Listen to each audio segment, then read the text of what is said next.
Good evening and welcome to the UK BIM Alliance East's second event of 2020. My name is Craig Hardingham and I am chair of UK BIM Alliance East. In the current situation, we're still running our events virtually. So thank you for joining us and I hope you're all keeping well. Our theme for tonight is visualizing projects in AR, VR. And if you are tweeting about the event, please use the hashtag on your screen there, Visualizing Projects. We are using GoToWebinar. You're all in listen-only mode. So if you have a question, can you please ask this through the questions tab, as you can see here on your screen. We will have the Q&A session after everyone has presented. Please avoid the raise hand option for questions. We're recording this session and we'll make it available to view via the UK BIM Alliance YouTube account as soon as we can. So the agenda for this evening, I will give you a very quick update on what's been happening recently from an Alliance perspective. Our first speaker is Dinos Ipiotis from MLM Group, who will be speaking about BIM usage in AR, VR and real-time visualizations. Then Mariana Kopsida from Trimble Solutions will be presenting augmented reality in AEC using Trimble Sight Vision. And our final speaker for the evening will be Chris Freeman from Sublime, who will be talking about the augmented worker. As mentioned, questions will be taken as an end panel discussion.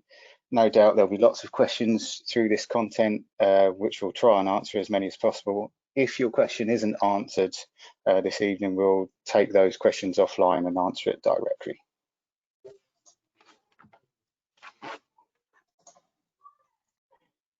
So some of you may have seen this slide before, so I won't go through all of it. The UK BIM Alliance is you. Our work is by the industry for the industry, with projects such as the guidance work that I'll come on to shortly.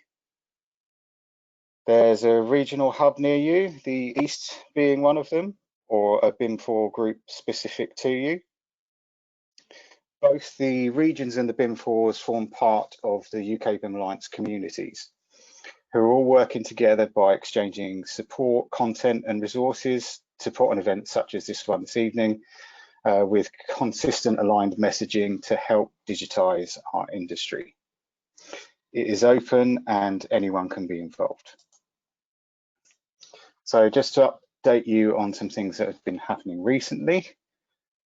The fourth edition of ISO 19650 Part 2 guidance has been released.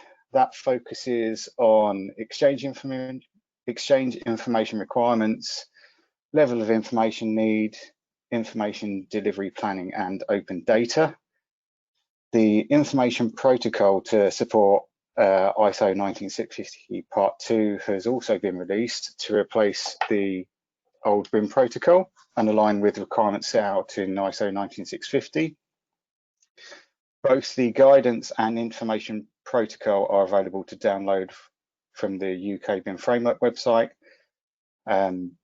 UK BIM Alliance London and BIM for Legal held an event last month that discussed what has been changed in the new information protocol, and that is available on the UK BIM Alliance YouTube channel at the moment.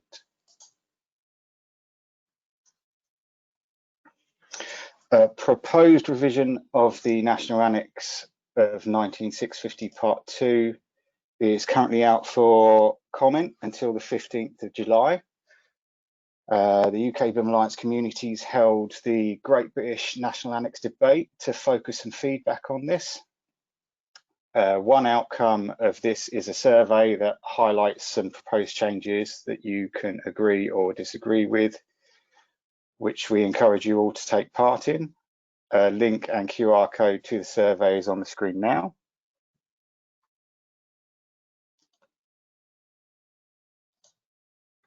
On the 9th of July, BSI are launching BSEN ISO 19650 Part 5, which deals with the security of information. A link for registration for that event is on the screen.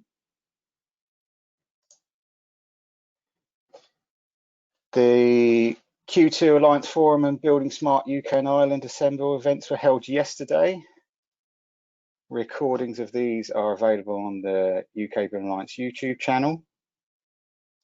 And for details of upcoming events, please visit the UK Building Alliance News and Events page. So that's just a quick update from me on things that have been happening recently. Our first speaker of the evening is Dinos Ipiotis of MLM Group. Over to you, Dinos.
Thank you, Dinos, for that very interesting presentation. Just to remind everyone that any questions you have, please enter them in the questions window, and we'll answer them in the Q&A panel at the end. Now on to our next presenter, Mariana Kopsida of Trimble Solutions. Over to you, Mariana. Thank you very much, Craig. Hello, everybody. I hope you're having a good evening so far. As Craig said, my name is Mariana Kopsida. I work for Trimble. And in this presentation, I will be focusing on the MR and AR applications in the AEC industry. So I will be presenting some solutions and how these solutions can be used or actually are being used currently in our industry.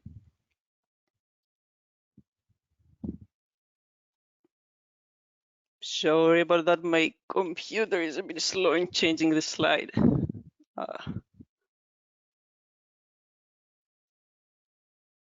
Can you still hear me though? Yeah, we can hear you. Okay, there you go. I hope it plays well. So some things about myself, so you actually know who is talking to you.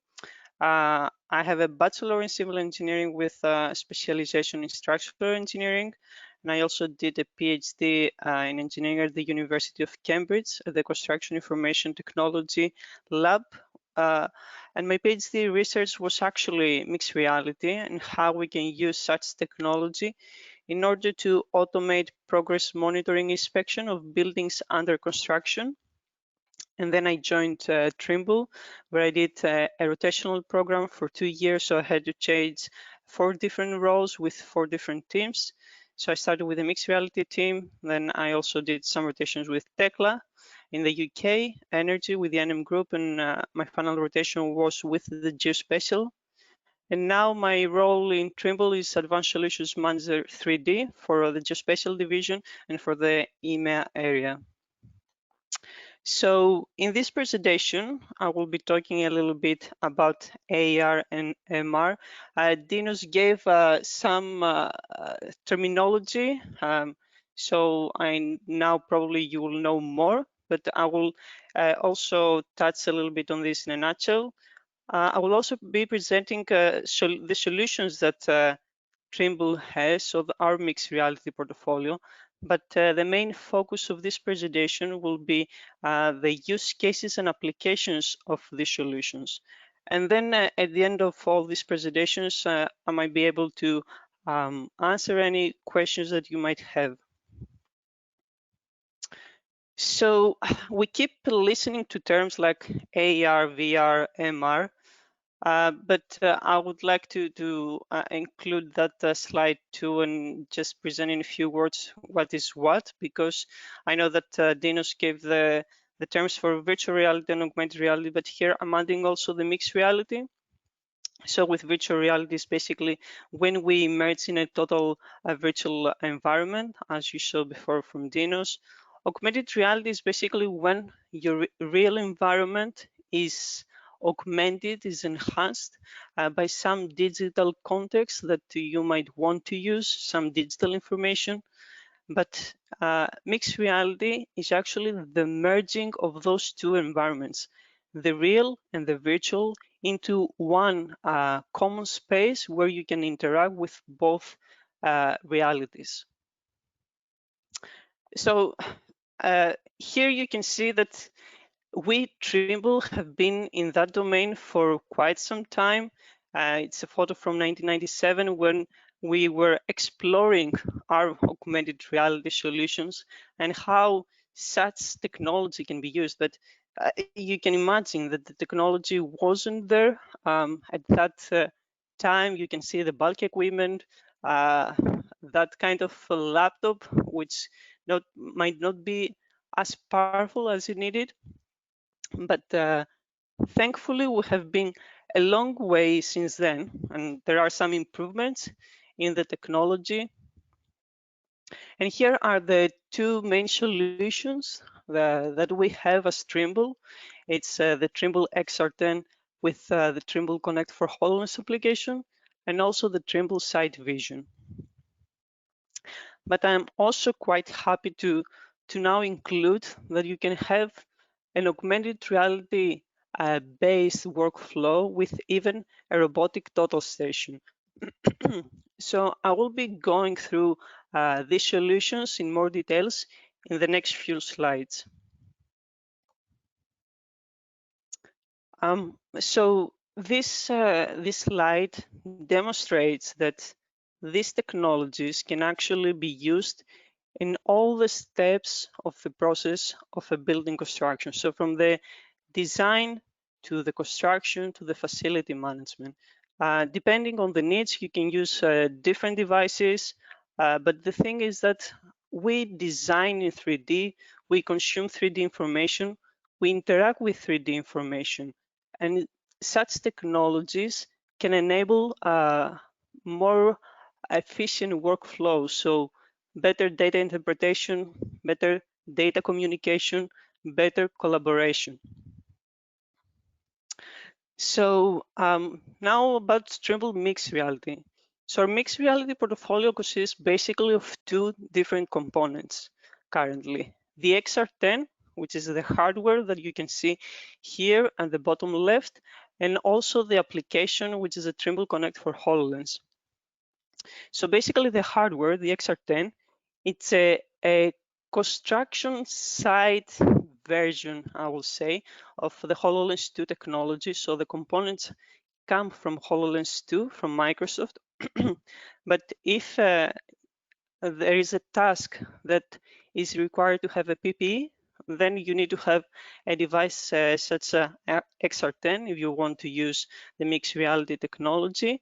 It came from a partnership with Microsoft, and it's the only device that you can use in such environments. And then we also have the application that actually enables to visualize data in the field in a mixed reality environment. So this application actually enables a variety of workflows, which all aim at empowering the field worker to better understand the work to be done and actually ensure that it's being done properly. This facilitates the worker to identify and solve issues sooner, and that can further reduce cost or schedule impact. So the workflow is the following. You have whatever data you're using, like 3D models, PDFs, whatever. You import this data to our Trimble Connect platform, which is a cloud-based platform. And it can be mobile, web, or desktop version. You have your data there in the cloud. You can interact with the data within this platform. You can create to-dos. You can add markups. You can do other things. And then you get your device, your mixed reality device. You log in, you use the application, the Trimble Connect for HoloLens, and then you can display the model and the real environment. So you can use it to assess the model. You can use it for building. You can use it for inspection. And you don't only have the visualization kind of capability, but you can also interact with the data. So you can create an overlay to-dos, you can have different views, you can use it for sequencing of tasks, and also you can create these to-dos and this information in the field that you can directly send back using the cloud to the Trimble Connect platform. So everybody has an instant access to the situation that is happening in the field and what the person in the field can report back to the office. So again, we have that kind of near real-time communication between the field and the office. So you can imagine that such technology or such a solution can be used in various ways for communication, for design review, training, or even on site for the production process, as we mentioned before. So let's see those cases in a little bit more detail. So here, for example, you can see that there is a very complicated steel component. So the design team has used the mixed reality and the Trimble Connect for HoloLens in order to be able to visualize this Tekla model. They told us the one-to-one kind of real scale, and then they had taken the real tools in order to demonstrate to the contractor or make sure during the design process that the contractor will be able to build this in the field. In the same way, you can have multiple devices with multiple users in the same room to assess or review this design model and communicate for different maybe structural choices that they might have or different designs. But you can also have people around the world that are connected at the same time, seeing the same model and actually communicate in that remote way. Then you can take the data in the field. So you can see here an example from the new terminal in the Manchester airport, where again we have the Tekla model. And again, Tekla software gives you also the capability to create a 3D drawing, so a 3D DWG. So you can display those two models at the same time. And again, you have the model in the real world where you can use it either to inspect if the construction process has been done properly, or for the workers to help them know where to install what.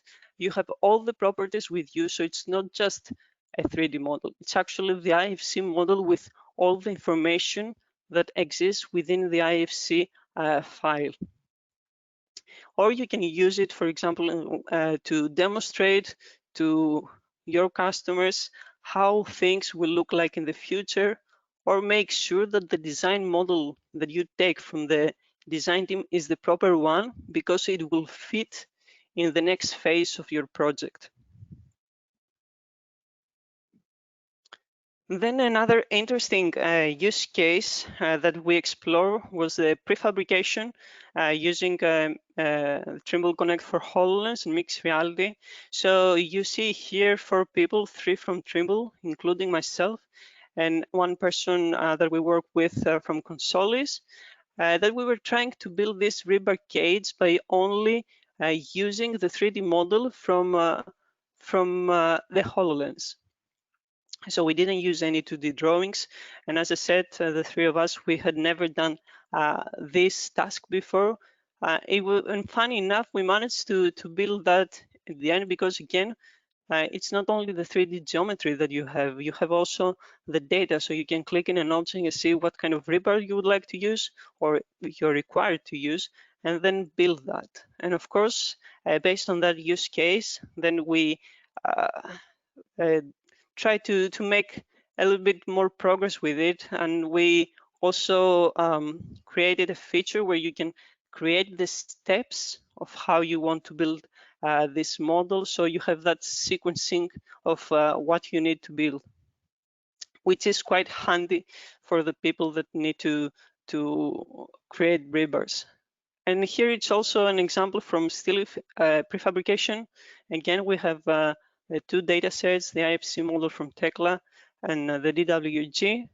And it's a really a different intuitive way to do inspection. And with such technologies, it's not only about visualizing, as I mentioned before, it's also about interact with the model. So you can take measurements like real-to-real measurement, model-to-model measurement, or real-to-model measurement, which also gives you the capability to do some kind of inspection in the field, because you have all the data there. You are not missing some information, because sometimes you probably know better than me. The 2D drawings are a bit complicated, and it's sometimes difficult to read. So it's easier to make mistakes, let's say. So this example demonstrates what else you can do with such technology. That was from my PhD project.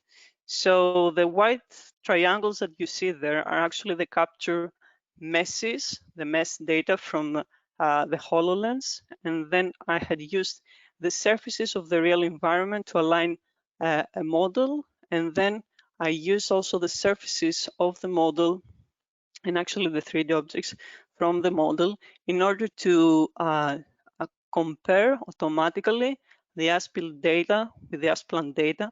But because this is an office environment, that was my office at Cambridge, I had to add some fake columns.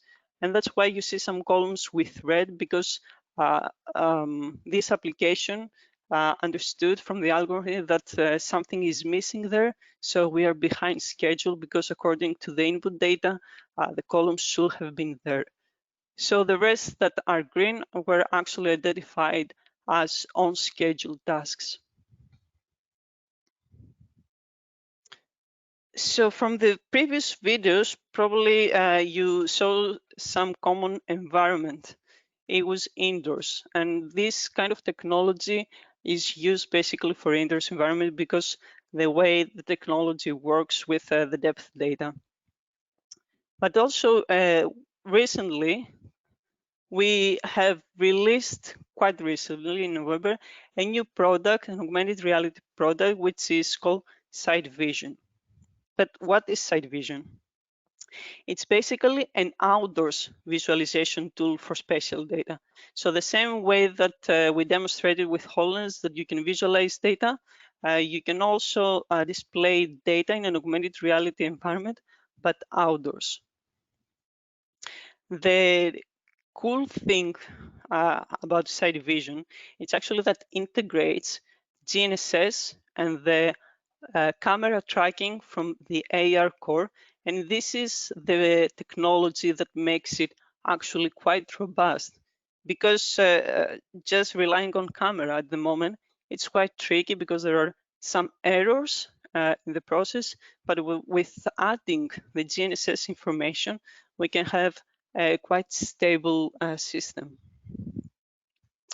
And again, with using such technology, you can deliver complex information in a much more accurate and easy way to understand.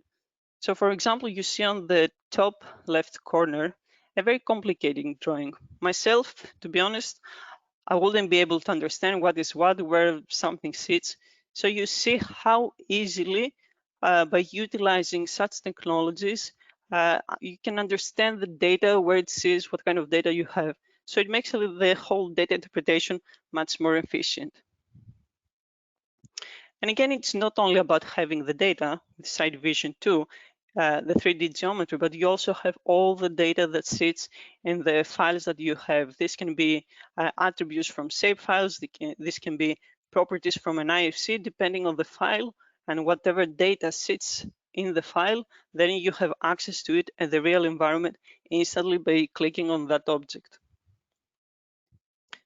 And again, by utilizing such a technology, which is easy to carry, you have the ability to walk around, view your data from any perspective, go closer, go further, go at a specific angle. And again, it helps with the whole data communication and data interpretation aspect of things. So Site Vision consists of those 4 components. So there is this bracket here on the right, which also includes an EDM, so electronic distance measurement. It's a battery-powered bracket. And on top of this bracket, we also have the catalyst antenna. It's basically the hardware that gets the GNSS signals. And then we have the Site Vision application, which enables the proper camera tracking, but also the visualization. In order to use these systems, you need to have your own Android currently on your phone, and it needs to be with operating system Android 9 and above, so Android 9 and Android 10. This is a screenshot from the user interface of Site Vision, and you can see that you have the ability to have many different settings for visualization, which also enables the user to use whatever settings they want in order to be able to do their task quite efficiently. So you can have different transparency levels. You have a layer control where you can hide and unhide different objects. You can see your 3D model even in a 2D view, and you can understand where you are relative to the model. And another cool thing about side vision, it's also the pit view for underground structures, where you can see how deep in the ground this object sits. And you have also some additional capabilities for data interaction in the field. You can create a task that also goes back directly to Trimble Connect. So instantly when somebody takes a task in the field, somebody at the office can see it. You can measure points, you can measure cut and fill, or slopes and distances. And you have the ability to use different kind of measurement modes. The GNSS mode, which actually just reads GNSS like a proper GNSS antenna. Then you have the AR mode, which measures points within the 3D model. And then you have the EDM mode, which measures points in the real world. In the recent release, which happened a couple of weeks ago, we added some additional features. So now with side vision, you can also create surfaces, but you can also measure areas. And there is an additional kind of desktop application, which is called Side Vision Visualization Manager, which gives you the capability to create rules that you can use those rules to visualize things. For example, here on the left, you see some GIS data, usually GIS data containing some features and attribute data. Instead of visualize these objects as spheres or lines, which is something common when you get data like this, you can actually apply the rules and see the actual model. So for example, here in the sphere, instead of having the sphere, you can have the actual tree as a 3D model. The workflow for utilizing such technology is like we demonstrate here. You can have any kind of formats, either Trimble formats like SketchUp files, like visually connected maps, TMAP, TTM, and other formats from Trimble Business Center. But you can also have open industry formats like LandXML, IFC, DWG, shapefiles, images. You upload this to Trimble Connect, similar with the previous example that we gave, and then you can have the device in the field. You just log in with your credentials, you choose the model that you want to visualize, and the model should be there. But then you can have a different kind of way to push data. So from the field back to Trimble Connect, so anybody in the office can have access to it instantly, and then you can have this data to do further processing. So side vision can be used, but is not limited to those 4 different kind of workflows. Either to see the hidden, so underground facilities, or see the future above ground structures and how they will look like, or see the progress, do some inspection, or see the boundaries.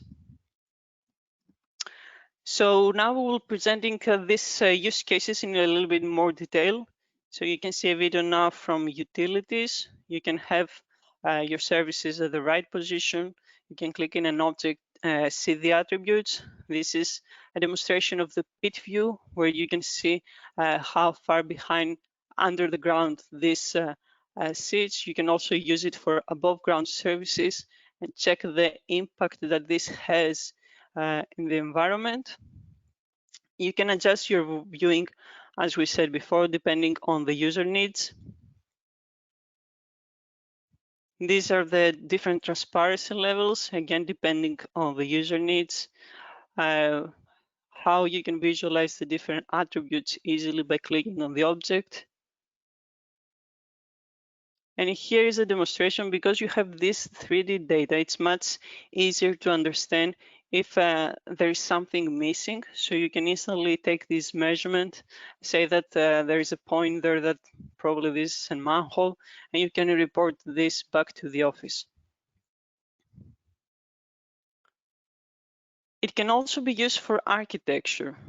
So you see here a design model sitting in the right environment, so you can walk around it and see how it fits in the environment. You can see the model in the 2D view in order to know as well where you are relative to the model. You can do walkthroughs and see if a window is placed correctly, or if the customer would like to change the window, or how the view looks from there. So it gives you those capabilities. But of course, you can also check again materials or different object attributes, like you see here, which also facilitates a lot workflows in the field when you also have this information instantly with you. This is a demonstration of a real-to-model measurement, so you can measure side details, how far this corner is from that place, and you can save this information back to the office again, so you don't miss information. But you can also create views and share these views with clients if those clients are in another city or in another region. Here's an example of how this technology can be used for landscape architecture. So again, we have our structure house and we want to probably create a new patio. We can figure out what we like. We can play with different options, or we can even check different materials as well if we have that information in the model. In a similar way, you can share images with clients, where you can also add additional details like a day. You can assign this to a specific person, and instantly that person gets the information in an email that a to-do was created. And of course, you can check with different data, with hiding and hiding objects, how this will change over seasons. So for building construction, the use case is kind of similar. You can have the 3D model sitting in the right environment. By having this 3D view and by having the ability to walk around, it's easier to detect different issues. You can again create and assign to-do tasks with different types.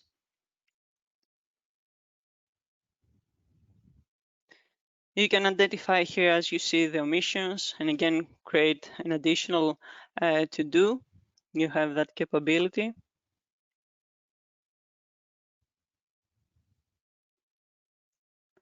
Then it's easier for you to check classes or adjust layers to see the different objects within the model, like here with the rebar cages. And you have those kind of capabilities in the field. That's another example for construction inspection. You see the side, we have aligned the model. You see, you can inspect if the column sits at the right place, if it's the right shape, or because you just have the 3D data there, it makes the workers a bit more proactive because they will know what will come next in order not to put some scrap in an area that they shouldn't. And this is being enabled because of having that information in the right environment. And again, here you see another example that we can use this technology to check if we have done our foundation correctly, because then we will have the structure. Or finally, you can inspect how the model will look like, and it's a better way to communicate with your customer, check if everything goes right. And actually that bridge might be the one that Dinos mentioned in Norway.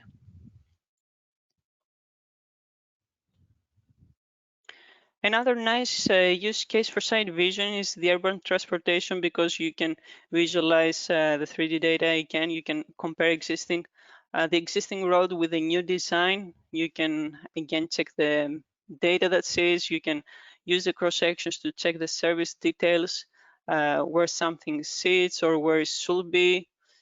And it's a nice way to engage the public, to see how neighborhoods will change, or any development that will happen, what will that be the impact in the city or in the neighborhood.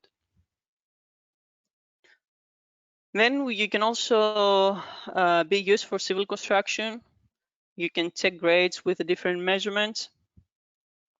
You can also check the virtual stakes with all the information, and based on that information, you can again create a task and then save this information so anybody can have access. So if you find something that it's wrong or something that it's right, it's very easy to report because you have that visual representation.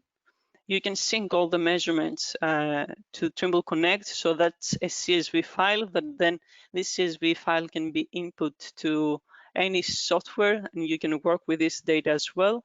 You can check the proposed design if it's the appropriate one, or you can use it for construction progress monitoring.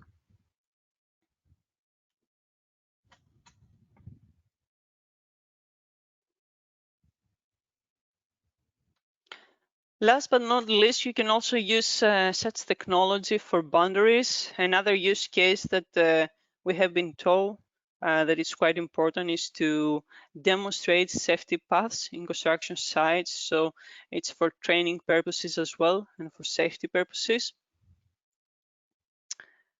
But all these technologies, HoloLens, mixed reality, side vision, they can provide centimeter or millimeter accuracy, depending on the environment. And in some cases, we have been asked for a millimeter accuracy, like in steel prefabrication.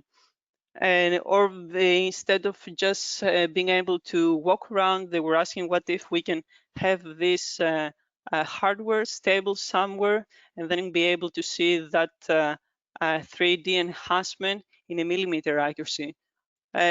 In the past, that wasn't the case, but now with the new release of Trimble Access, and with the support of the SX10, we have managed to do that. So SX10 is basically a robotic total station. It's a hybrid.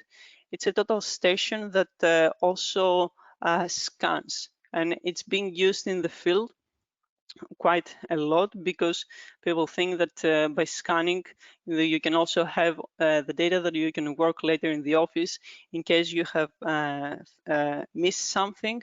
But SXN has also some great cameras.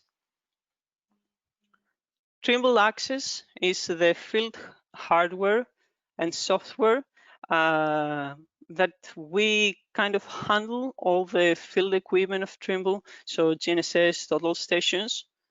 And now in Trimble Access, you can load any IFC models, so you have the 3D data, but also with a new release, which again was a couple of weeks ago, we have an AR-based kind of feature with a camera mode where you can visualize your model in a millimeter accuracy because it's basically a total station that has a millimeter accuracy. You can visualize your 3D design model. It's a more efficient way of data handling. You can use it for inspection purposes. As I said, it might be a very good case for steel prefabrication. And similar to the previous solutions, you can have access to model attributes. You have the capability to handle different layers, so that can help with the information that you need in the field. You can pick entities in the model, so again makes the stakeout process much easier. And you can extract lines, points, and surfaces directly from the model in the field. So if you have missed some layout points from the office, you can create that instantly in the field, and you can take measurements. Which can also facilitate with the inspection process and the construction verification process. So I hope from this presentation you actually got that this technology can be used very well to visualize and understand data. So it enhances and facilitates workflows that require visualization. It enhances the customer and stakeholder collaboration and communication. And by also interacting in the field with the data and being able to store the data and save back to the cloud, where somebody at the office has the ability to check, that also facilitates reporting. And all this kind of more efficient workflow apparently can achieve tangible impacts like to shorten project schedules, to reduce project risk, to reduce the cost, and definitely improve the project quality. So in order to sum up, I have also added this slide in order to show that the technology actually exists, and depending on the needs of the workflow or the task, for example, if you're indoors or outdoors, if you want a handheld or if you want a hands-free device, or if you want to just work in the office with a BIM model, you just have the capability to choose the right system for you, but the technology is there and it's usable and it can help to facilitate construction workflows. So that was from my end, and I hope I can answer some questions in the end. So thank you very much. Thanks, Mariana, for that really informative presentation. Just to remind everyone, we're going to do the Q&A session at the end once all presenters have been. If you have any questions, please enter them using the questions window on your screen. Our final speaker of the evening is Chris Freeman from Sublime, talking about the augmented worker. Over to you, Chris.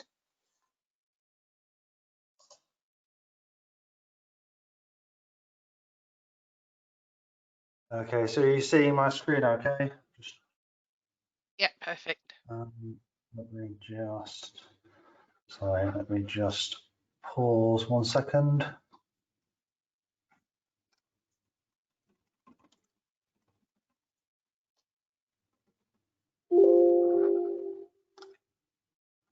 Okay, is that better? Is that the start screen now? That's the start screen, yes. Excellent, thank you. Right, we're on the right page. That's a good start. So good evening, everyone. So I'm going to talk to you a little bit about a project called the Augmented Worker, and a bit of background about AR. So we've obviously seen some great examples so far this evening. Now I just want to talk a little bit more broadly. So firstly, a little bit about myself.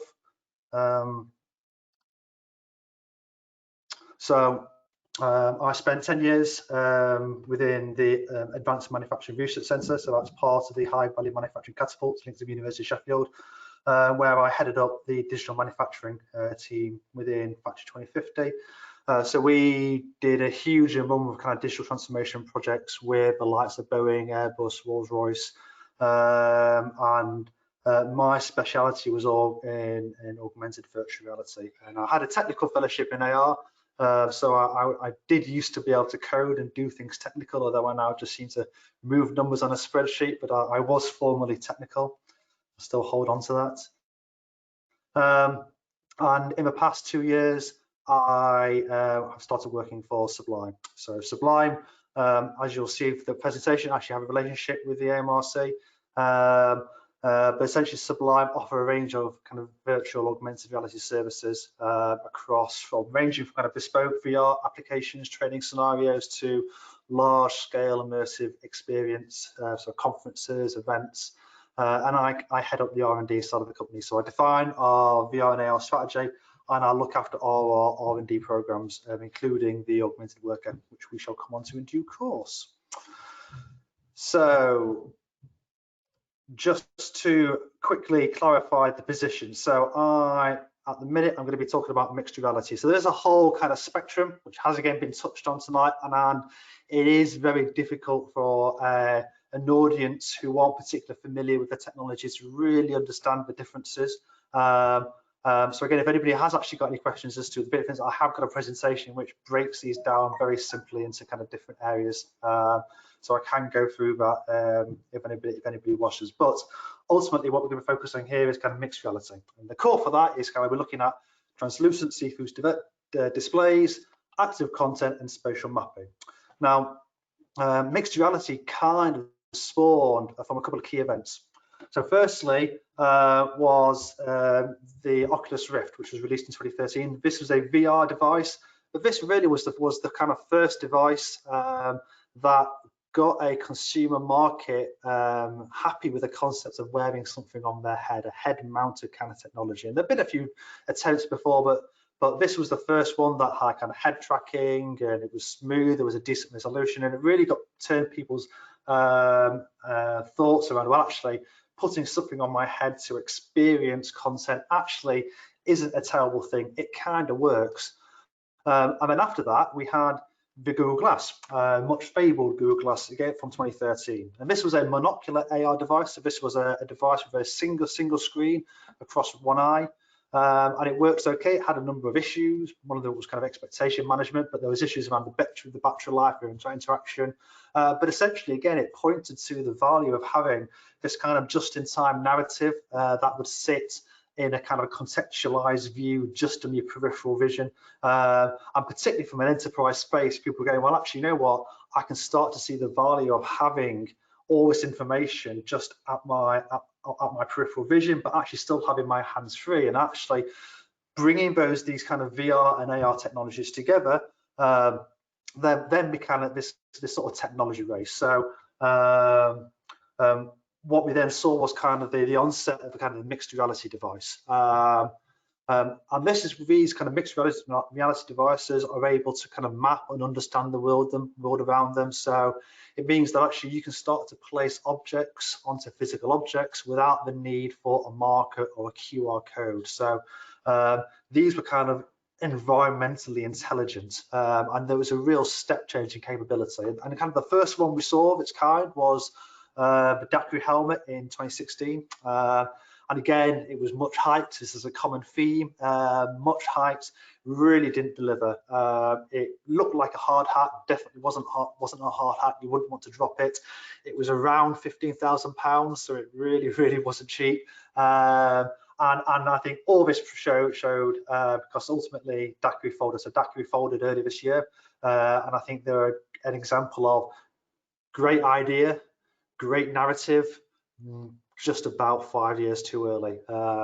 But that actually did spawn the art of the possible. So what we then really saw was a kind of a number of mixed reality devices come through the market. So I'm sure many of you are familiar with the HoloLens 1 in 2016. We then had the Meta 2 in 2017. That was similar to the HoloLens, but it was tethered. It wasn't untethered, but again, it was a mixed reality environmentally mapping device. And then in 2018, we had the Magic Leap, which was this super multi-billion-pound funded startup over in the US, and they're still going. They've had some issues recently because, again, the technology is really difficult to crack, and they're all kind of one step on from another in terms of capability. And I think from that there was a number of examples spawned. So again, in the AMRC, we would regularly do kind of proof of concept works, looking at kind of layout.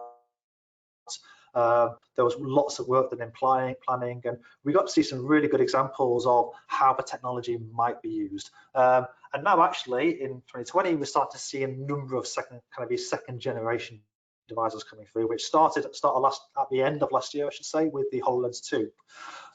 So these devices now, we're seeing better hardware, they're more powerful, they're bigger batteries. The ergonomics of the device have been thought out a lot more. So again, you can see we've got a little visor that flips up. So they're starting to think much more about actually what do enterprise need, what are the enterprise constraints to actually deploying this technology. Things like field of view, because again, the whole expectation management, a lot of the previous generation devices, you had this big glass screen, but actually ultimately you only had kind of a letterbox to look through. So again, that expectation management was always difficult. And it's worth saying the field of view for these is still limited, but they are gradually getting better. And we've also got going on more accurate sensors. So in the HoloLens 2, you've got the Azure Connect sensors, and these offer kind of really super accurate spatial mapping, ranging from kind of centimeter down to millimeter level accuracy in the right scenarios and the right conditions. Kind of a caveat there. But essentially, these devices are now coming through, and again this year, well, we were due to see a number coming out from China. I mean, I think the N-Real is the first device that's kind of started to come through as a development kit. And we can start to see now that as the technology matures, they're getting more and more like something actually you'd be happy to wear and be more comfortable to wearing. So, and actually this is just a precursor for a much larger theme. So in the last 6 months, we've had announcements from Facebook. So Facebook are teaming up with an Italian glass manufacturer, starts bringing their own glass. In fact, there was an announcement in the press today around somebody's leaked supposed first version of glasses that they've got. Google have acquired North in the last week as well. So North are a smart glasses maker. So they're kind of coming back to the market again. And of course, the real big one here is Apple. And the reason it's such a big deal is because of this expectation management. And the great thing that Apple always do is their devices match people's expectation. Their devices work. So if Apple are able to come to market with a device that works, then we've got a huge step change here. And it's an open secret that they're doing something. The iOS 13 had references to stereoscopic displays, and there's reports of a deal with Ray-Ban. And although kind of dates are still sketchy, the more it leaks, the more information that's coming through. We're looking end of 2021, start of 2022, as being a realistic time frame for these to come to market, which is massively exciting, because of having been in this field for a long time, it's so exciting to see actually something come that actually might manage my expectations, let alone the broader market's expectations. So in terms of digital transformation and technology and change, how do we actually go about applying that technology that's coming through, this innovative tech, this disruptive technology? How do we actually apply it into industry? So at the AMRC, we'd often kind of talk about break it into these 3 categories: technology, integration, people. So technology is kind of your big technology providers, your Apples, your Googles, your Microsofts. And essentially what we're going to say is, look, we can't affect this. We can't control that. A device will come at some point. Apple will release a device and it will do what we want it to do. We can't make promises that when it will come, it will just arrive. So that's kind of out our control, and these things will come through with kind of better battery life, bigger processors, better rugged, more rugged in terms of the actual design and makeup, more accurate sensors, bigger fields of view. But this kind of stuff's inevitable, and we can't, as kind of innovators, we can't control that. But what we can control is this integration and the people side of things. So the integration is, well, how do we actually get our software that we're going to deploy in this technology, how do we get it to work with existing systems and the existing infrastructure? Do we want to kind of propose a root and branch change, which actually, I mean, in some sectors, root and branch is going to work. So like marketing, you can probably change up the whole marketing spectrum with AR technology. But in things like manufacturing, construction, we've got legacy to deal with. We've got legacy systems. So we need to kind of work as to how do we collaborate and work within that existing framework. And finally, we've got people, and people again are one of the biggest challenge here, because it's all about change management. It's about changing the culture and changing the way people do their work, do their job. I mean, again, my years at the AMRC, I saw a number of kind of innovation projects that didn't get across the line because the technology was great, but the people were resistant to it. The workforce were resistant to actually adopting that technology, and they would use it and didn't quite do what they wanted it to do, and they went back doing what they'd known, what they were comfortable with. So how do you actually go about saying, actually, this technology is going to save you time, it's going to make your life easier? It is intuitive, it is just going to work. So again, that people element is really important, which kind of brings me nicely onto the project. So the project I want to talk about is called the Augmented Worker. So Sublime, we are the lead partner for this. It's Innovate UK funded, so it's 3 years, £1.5 million. We've got a really interesting makeup on the consortium. So we've got the AMRC and the AFRC, which is the Advanced Forming Research Centres. So both of these are part of the high value manufacturing catapult network. So these kind of bridge innovation R&D in terms of the academic enterprise structures, and are really kind of well versed in kind of taking technology and applying it to kind of real world problems and challenges. We've got Langeroog in there who are providing the use cases, all the requirements, and kind of working through that whole change management piece. And then we've got Pinnacle and Sublime in there, and we're doing the bulk of the development. So Sublime doing some front end work, and Pinnacle doing most of the back end.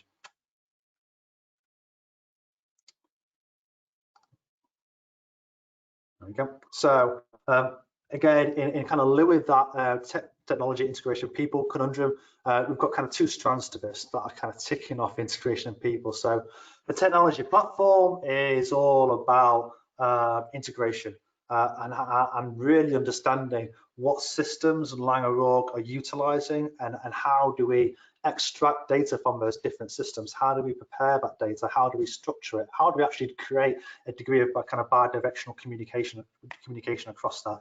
And also kind of at what point do you interface with different systems? So do you pull things straight out of the bin model? I mean, particularly Langeroog have a number of kind of tiered structures within their framework. So at what point we actually interface with data, extract that data, and then want to then have that feedback loop is a kind of critical architectural piece around that. And then the adoption strategy is all kind of education and outreach. And again,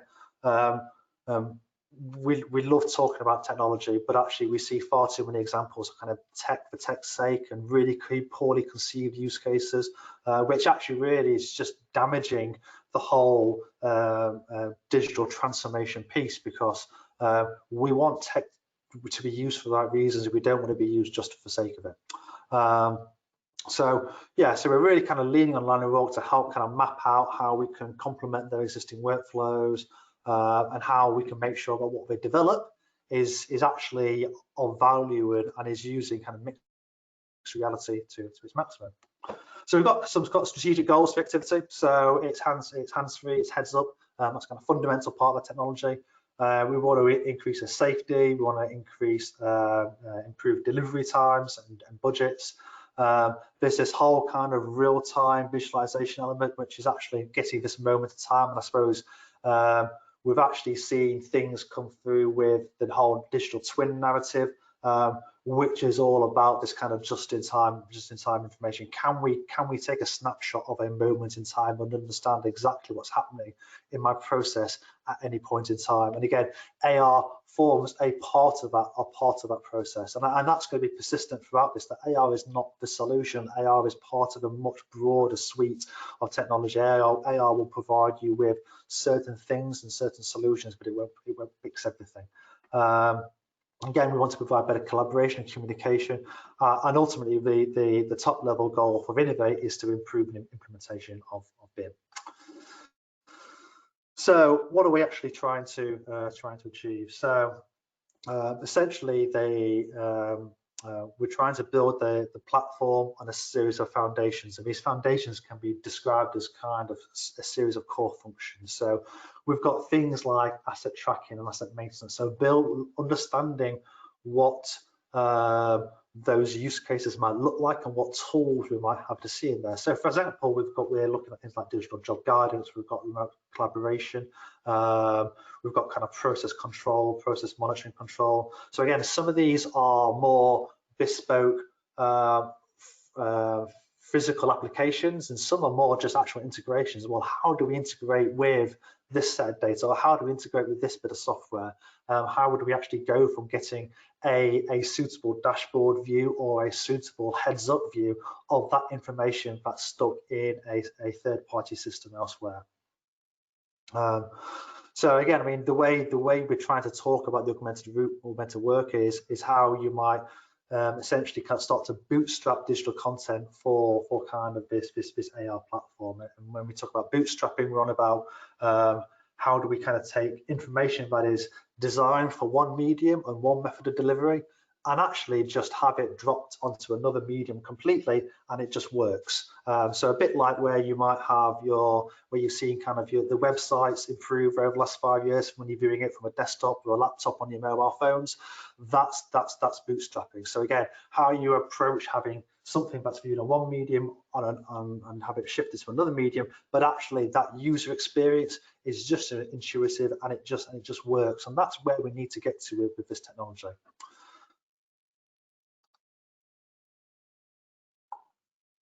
So what the platform is going to give us, it's going to give us essentially some sort of API repository. So an ability to interface with multiple different systems, bidirectional functionality. Again, that API enables us to actually pull data out, but then push information back in, because again, we don't want the technology to be a dead end. We can't have it so that we are piping information into this fancy AR heads-up platform, and then actually there is no method of sending information back into the system. It needs to be closed loop. The current design is going to be cloud-based and on-premise, and that's just because of the different requirements across different clients. And also there's an element here in terms of the kind of reality capture data inputs as well. So actually, how do we start to handle the whole digital twin narrative? How do we start to look at how we handle huge data? And it's been touched on before around the sheer size of some of these I suppose real-time data sets that we're seeing. How do we actually process and manage those and make them suitable for deployment into wearable technology? So in terms of kind of narrowing the focus down on the project, we've kind of moved focused around kind of three areas. I can't go into too much detail about them, just because of the nature of the project and the nature of some of the applications and the products and process we're dealing with. But essentially, we're looking at kind of a sealing station. So this is kind of an inline process, and it's a build, and install, and inspect process. So you've got things in there like we're integrating some smart tools, so some torque wrenches. So there's digital job guidance. There's some smart metering devices as well that are going in there as part of some of the testing and inspection. There's real-time collaboration, which is essentially remote support, but there is an element of real-time functionality within that to actually affect and change the drawing as we go. And then a whole element of asset tracking and IoT in terms of when we start to think about some of the intelligent and smart sensors that might be going into the product. Actually, we want to be able to interface with those directly at the point of installation for testing purposes, but then actually as we follow that product through the assembly line and onto site through installation, we are still going to want to have that interaction with those IoT devices as well. So so that is a quite complete process. We then got a robotic loading, which is far more automated and far more of an integration task, and a lot more about actually monitoring the process, making sure the process, making sure it's on time, making sure it's doing what it needs to do. And then finally, we've got RAMS, which is kind of a risk assessment method statement, and this is fundamentally built around something called spatial anchors, which is allowing us to pin potential issues and problems. And actually, this is the one application I can actually show you about. So I'm going to have to, I tried to share some videos earlier which didn't go well, so I'm just going to show you a couple of videos here. So hopefully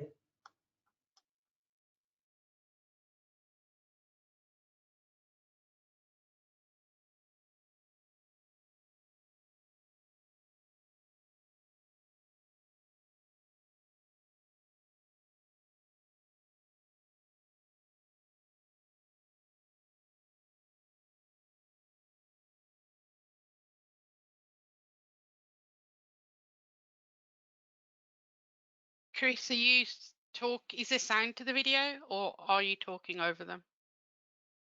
sorry, I was talking over them. When I'd switched it, I'd muted myself. Thank you very much, Pam. That's all right. So for those unfamiliar with spatial anchors, think of kind of geotagging, but it's much more accurate, and we can pin it to kind of physical objects, physical bits in the locations in the environment. So the narrative kind of behind this is really I mean, it's one of the common challenges that I first we're working in manufacturing was actually having identification of risk and taking responsibility for that risk, and actually nobody really likes taking responsibility for it. So if there was a way to very simply identify, assess a risk, or even just tag it and fly to somebody else for somebody else to come do the inspection process.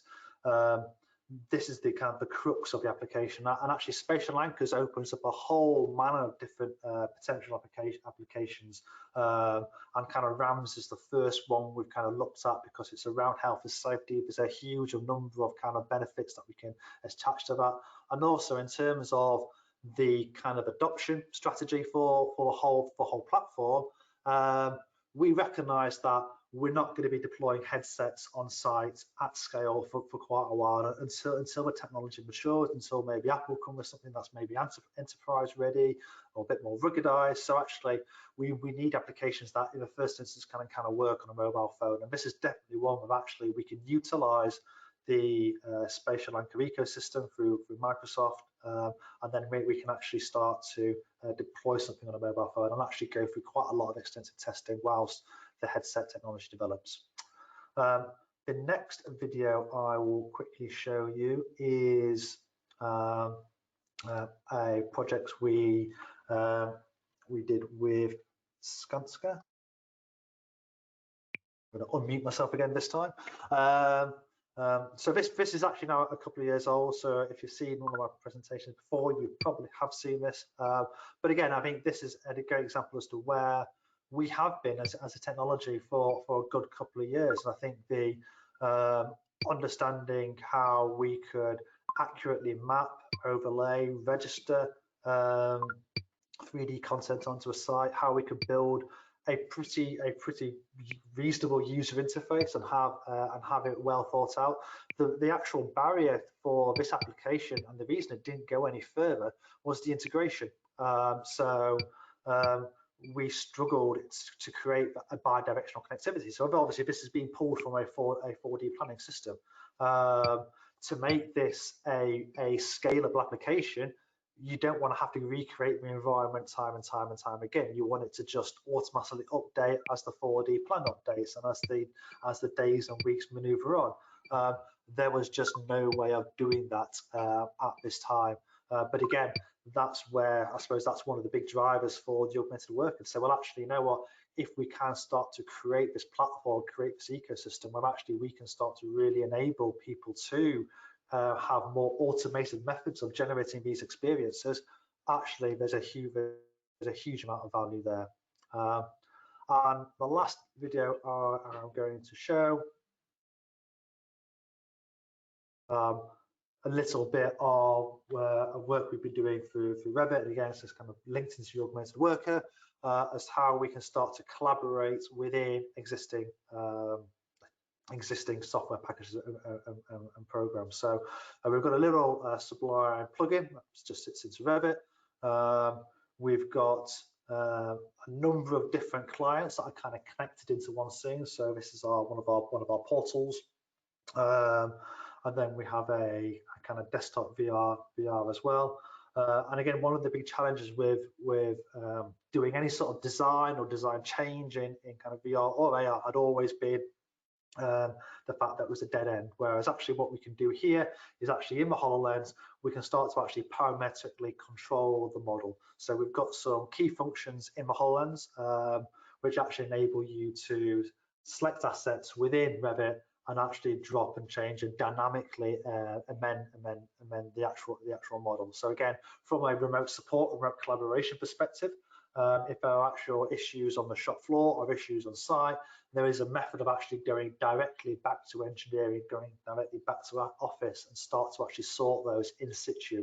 So again, I mean, the whole activity is just start to pull out some of these areas where we see there being kind of great value. So let me just go back to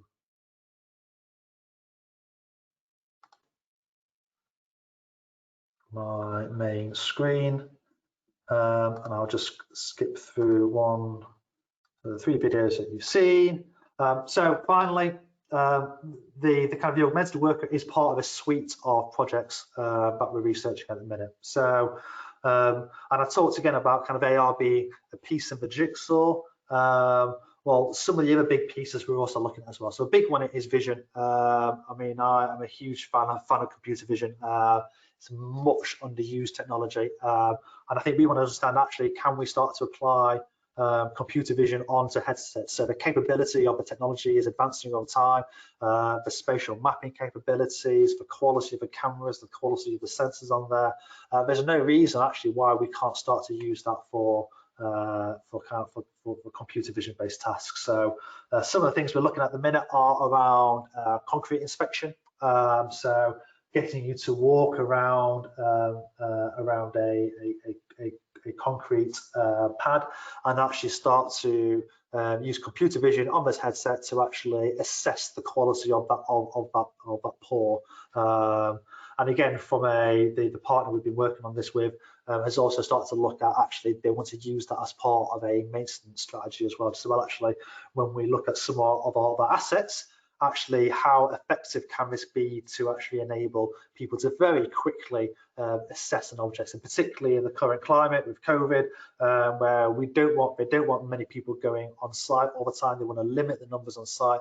Actually having somebody with a device or a headset who is able to very quickly scan an object or wave a camera in front of it and have actually the system go away and dynamically process all those images and come back with a kind of sort of traffic light yes no bad scenario. There's a great deal of value there. And then again, the other element area we're looking at heavily is 5G as well. So and obviously there's a huge connectivity value in 5G in terms of just it's a bigger pipe. So we can get more down that pipe and we can go faster, which from a 3D content perspective is great. Again, referencing before all the challenges around the size of the file sets and the size of the data. 5G solves a lot of those problems from a pipeline perspective. So in terms of how much we're having to fiddle around and pre-process and optimize data, a lot of that goes away with 5G. Although I think in reality we'll just try to get more in. So we'll still have a problem because we're just trying to do more with it. But the other element with 5G as well actually is that 5G is actually could potentially be a great localization and registration technology as well. So the 5G signal will actually give you sub-centimeter level accuracy. So it will know where the device is at any point in time, even without your kind of GPS turned on. So actually, again, in terms of registration, environmental mapping, 5G offers a huge number of potential avenues for kind of research and innovation as well. So if you start to piece all these things together, we start to kind of tick off some of the big challenges, and particularly with some of the clients like Lang & Ork, where they're saying, well, actually, can we use technology on site? Can we have how do we handle kind of sites that have no Wi-Fi, no infrastructure, no network? And we go, what's a little bit challenging? We can do things offline. But again, in principle, 5G solves a lot of those challenges. So that's me, to be honest. So I'll hand you back over to Pam. So thank you very much.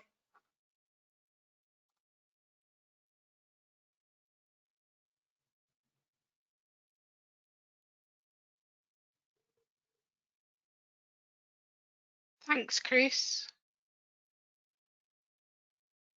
Yeah, thanks, Chris, for a great presentation.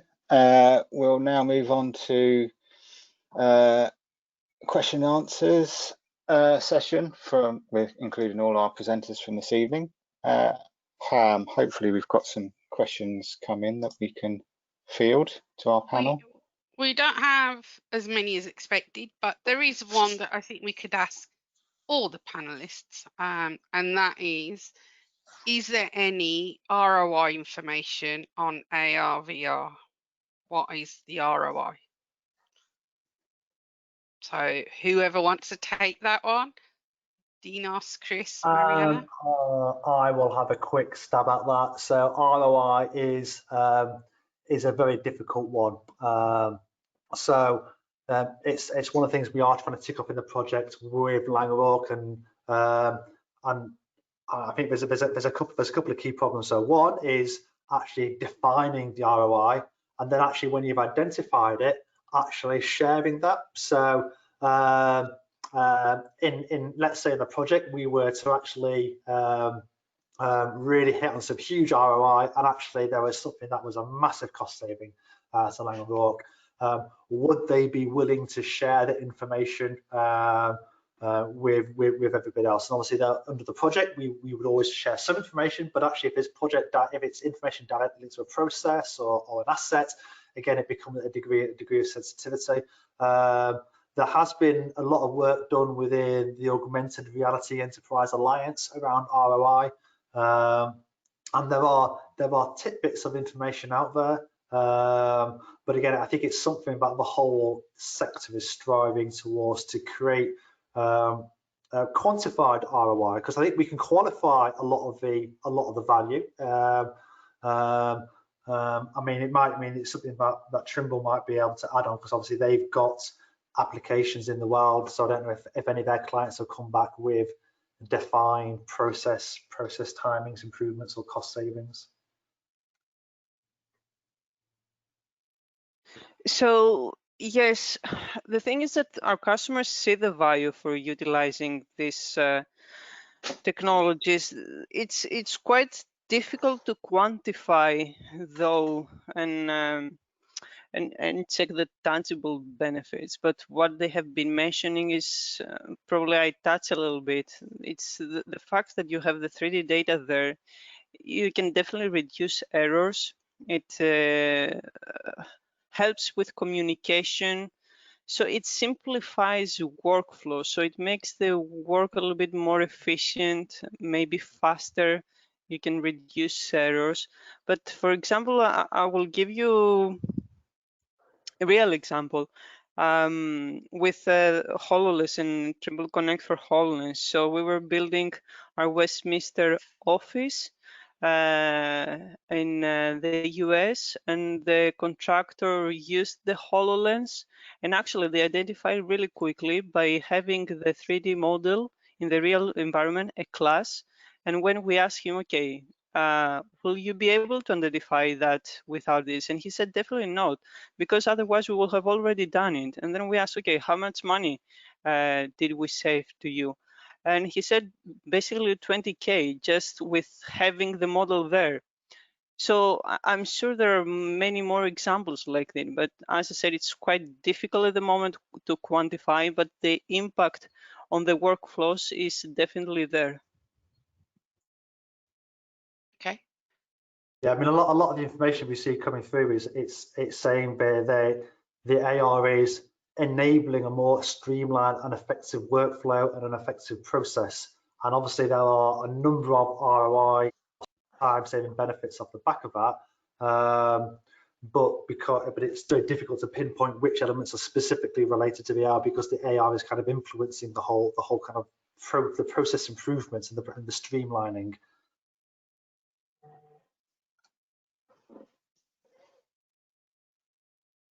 Right. I think that's the only question we had. So just to finish up then, there are a number of ways to get involved and stay up to date with what's happening with the Alliance, which hopefully should be filling up your screen now. I'd like to thank Dinos, Mariana and Chris for some great presentations this evening. And also a great big thank you to Pam, working in the background to make sure everything runs smoothly. I know I panicked her just before the start of this. Thank you to all of you for attending and supporting us this evening. I hope you found the content useful. Take care, enjoy the rest of your evening, and hopefully we'll see you again soon. Thank you very much. Thank you.